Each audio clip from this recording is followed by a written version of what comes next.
આજે ભગવાન વિશ્વકર્માની જયંતિ નિમિત્તે વડોદરા શહેરના વાડી વિસ્તારમાં આવેલ ભગવાન વિશ્વકર્મા મંદિરે ભક્તોની ભારે ભીડ જોવા મળી હતી। પથ્થરમાંથી પરમાત્મા પ્રગટાવી શકે, યંત્રને કળાને ઓપ આપી શકે એવા ભગવાન વિશ્વકર્માની જયંતિ નિમિત્તે વિશ્વકર્મા મંદિરે ભક્તોની ભારે ભીડ જોવા મળી છે। ઋગ્વેદમાં વિશ્વકર્માને સૃષ્ટિના સર્જક તરીકે વર્ણવવામાં આવ્યા છે। તેમને દેવ શિલ્પી અથવા દેવતાઓના આર્કિટેક્ટ તરીકે ઓળખવામાં આવે છે। શાસ્ત્રો મુજબ ભગવાન વિશ્વકર્મા બ્રહ્માજીના પુત્ર માનવામાં આવે છે। કેટલાક પુરાણોમાં વસુપ્રભાસ અને માતા યોગ સિદ્ધાના પુત્ર તરીકે પણ ઉલ્લેખ છે। તેમનું સ્વરૂપ અત્યંત તેજસ્વી છે। તેઓ ચતુર્ભુજ છે। તેમના એક હાથમાં માપદંડ, બીજામાં શિલ્પ કળાના ઓજારો, ત્રીજામાં ધનુષ્ય અને ચોથામાં સૃષ્ટિના સર્જનનું પ્રતીક હોય છે। તેમનું વાહન હંસ અથવા હાથી માનવામાં આવે છે। ત્યારે વડોદરા શહેરના વાડી ભાટવાડા શ્રી વિશ્વકર્મા પ્રભુ મંદિરે મોટી સંખ્યામાં ભક્તો દર્શન માટે ઉમટી પડ્યા હતા। આ મંદિરની વાત કરીએ તો 75 વર્ષ કરતા જૂનું મંદિર છે। અહીં અમાસના દિવસે પણ મોટી સંખ્યામાં ભારે ભીડ થતી હોય છે। આ મંદિર સાથે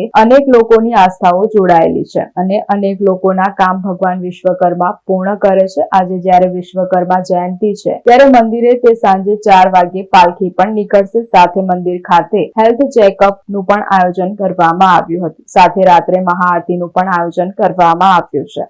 આજે માસુદ તેરસ વિશ્વકર્મા જયંતિ છે। આજે સવારથી 7 વાગ્યાથી દર્શન ચાલુ જ છે। પબ્લિક ખાસી પબ્લિક અહીં ગાડી આવી રહી છે। ભગવાનના ભક્તો અહીંયા, દાદાના ભક્તો અહીં ખૂબ પધારી રહ્યા છે। અહીં ગાડી આજે બપોરે 4 વાગે વિશ્વકર્મા દાદાની પાલખી નીકળશે। વાડી ભાટવાડા થઈ અને ચોખંડી 4 રસ્તા નાની સ્ટાર માર્કેટ થઈ અને રાત્રે દેવસ્થાનમાં પધારશે। 12 વાગે અહીં ગાડી મહાઆરતી કરવામાં આવશે। વાડી ભાટવાડામાં વિશ્વકર્મા દાદાનું મંદિર છે। 75 વર્ષ જૂનું મંદિર છે। અમાસના દિવસે દાદાનો ખૂબ મહત્વ છે, એટલી જ પબ્લિક અમાસના દિવસે અહીંયા ભેગી થાય છે। દાદા સૌના કામ સિદ્ધ કરે છે। જેના મકાન નથી થતા, કહેવાય છે કે વિશ્વકર્મા દાદા આર્કિટેક્ટ એન્જિનિયર કહેવાય, એવી રીતે લોકોના મકાન નથી થતા, બધાના ખૂબ મકાન થઈ ગયા છે। લોકોની ગાડી ચાંદીના મકાનો ચડાઈ જાય છે। સંતાન નથી થતા, સંતાનની પ્રાપ્તિ થઈ જાય છે।